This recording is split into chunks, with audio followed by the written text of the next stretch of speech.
ओम गंग गणपति नमः।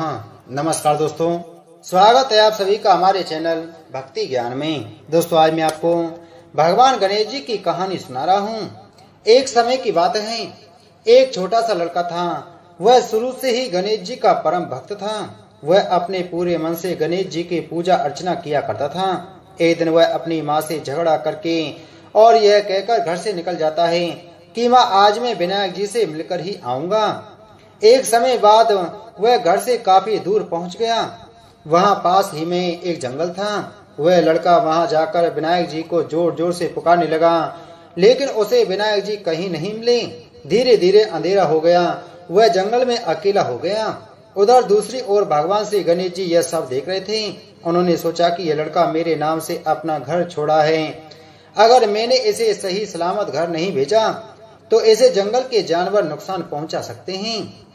भगवान श्री गणेश जी ने एक बूढ़े ब्राह्मण का रूप लेकर उस बच्चे के पास पहुंचे और बोले, अरे बेटा, तू कहाँ जा रहा है इस घने जंगल में?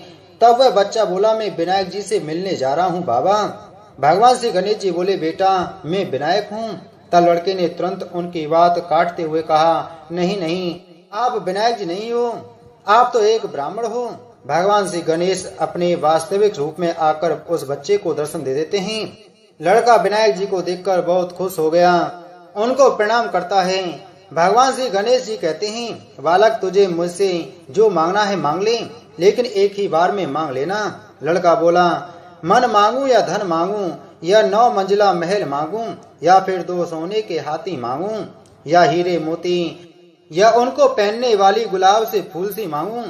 तब गणेश जी कहते हैं, बेटा, तूने तो एक ही बार में सब कुछ मांग लिया, जा तेरी यह इच्छा पूरी हो। यह कहकर गणेश जी वहां से अंतर्ध्यान हो गए। लड़का खुशी खुशी अपने घर लौट आया। जैसे ही वह घर पहुंचता है, ऐसे ही उसने देखा कि उसके घर की जगह तो महल खड़ा है, और जब अंदर जाकर देखा तो एक छोटी सी सुंदर सी लड़की भी है, और पूरे घर में धन ही धन हो गया है। तब वह जाके अपनी माँ से कहता है, देखा माँ, मैं विनायक जी से इतना सारा धन लेकर आया हूँ। हे विनायक जी, जैसे उस छोटे से बच्चे पर आपने अपनी कृपा दृष्टि बरसाई है, वैसे ही इस कहानी को सुनने वाले, कहने वाले और आपके सभी प्रिय भक्तों पर ऐसी ही कृपा बनाए रखना। बोलिए गणेश जी महाराज की जय। एक ब्राह्मण था जो नित्य प्रति सुबह उठकर गंगा जी स्नान के लिए जाता और आकर विनायक जी की पूजा करता और विनायक जी की कहानी सुनता था। उसकी पत्नी को पूजा करना अच्छा नहीं लगता था और वह गुस्सा हो जाती थी। कहती थी कि सुबह पहले पूजा करने के लिए बैठ जाते हो, मैं झाड़ू निकालती हूँ, घर का काम करती हूँ, तुम्हें कोई काम नहीं है क्या? ब्राह्मण उसकी बात को सुनता ही नहीं था। एक दिन ब्राह्मण गंगा जी नहाने के लिए चला गया और पीछे से ब्राह्मणी ने विनायक जी को छुपा कर रख दिया। वापस आकर ब्राह्मण ने कहा कि विनायक जी की मूर्ति कहाँ गई? तो ब्राह्मणी बोली कि मुझे तो नहीं पता कहाँ गई। ब्राह्मण ने खाना नहीं खाया और पानी भी नहीं पिया। ब्राह्मण ने कहा कि जब तक मैं विनायक जी की मूर्ति की पूजा नहीं कर लेता, तब तक अन्न जल ग्रहण नहीं कर सकता। मैं तो विनायक जी की पूजा करने के बाद ही अन्न जल ग्रहण करूंगा। ब्राह्मणी ने ब्राह्मण को बहुत समझाया कि खाना खा लो, लेकिन उसने नहीं खाया। दोनों को लड़ते झगड़ते देखकर विनायक जी की मूर्ति हंसने लगी। तब ब्राह्मणी गुस्से में आकर बोली कि मूर्ति वहां रखी है। उसके बाद ब्राह्मण ने विनायक जी की पूजा अर्चना की। तब अचानक ही विनायक जी की मूर्ति बोल उठी कि तुझे मेरी सेवा करते हुए बहुत दिन हो गए, कुछ मांग। ब्राह्मण बोला कि अन्न मांगू, धन मांगू, जितना दुनिया में सुख है वह सब मांगू। तब विनायक जी ने सारा सुख, अन्न, धन सब ब्राह्मण को दे दिया। ब्राह्मण की मूर्ति को मंदिर में रखकर पूजा अर्चना करने लगा। ब्राह्मणी को इतना अन्न धन मिलने से उसकी भी पूजा करने की श्रद्धा जाग उठी और वह भी ब्राह्मण को बोलकर मूर्ति घर में रखवाई और खूब प्रेम से पूजा करने लगी। हे विनायक जी महाराज, जैसा ब्राह्मण को सुख दिया वैसा सबको देना। विनायक जी की कहानी कहने वाले को, विनायक जी की कहानी सुनने वाले को और उकारा भरने वाले को और पूरे परिवार को देना। बोलो विनायक जी महाराज की जय। 2 देवरानी और जेठानी थी। देवरानी के पास बहुत धन था, लेकिन जेठानी बहुत गरीब थी। जेठानी गणेश जी की बहुत आराधना करती थी। वह अपनी देवरानी के घर आटा पीसने जाती थी। जिस कपड़े से वह आटा छानती थी, उस कपड़े को घर लाकर पानी में घोलकर अपने पति को पिला देती थी। एक दिन देवरानी के लड़के ने देख लिया और अपनी माँ से बोला कि माँ, ताई यहाँ से आटे का कपड़ा ले जाकर ताऊ जी को घोल कर पिला देती हैं। देवरानी बात सुनकर बहुत गुस्सा हुई और जेठानी को बोल दिया कि मेरे घर से आटा छानने के बाद कपड़ा यहीं पर रखकर हाथ धोकर जाए। वह ऐसा ही करने लगी, लेकिन जब वह घर जाती तो उसका पति बोलता कि मुझे आटा घोल कर दे, बहुत भूख लग रही है। जेठानी ने बोला कि आज उसने आटा छानने के बाद कपड़ा रख लिया। तब उसका पति गुस्से में आकर उसको मारने लगा।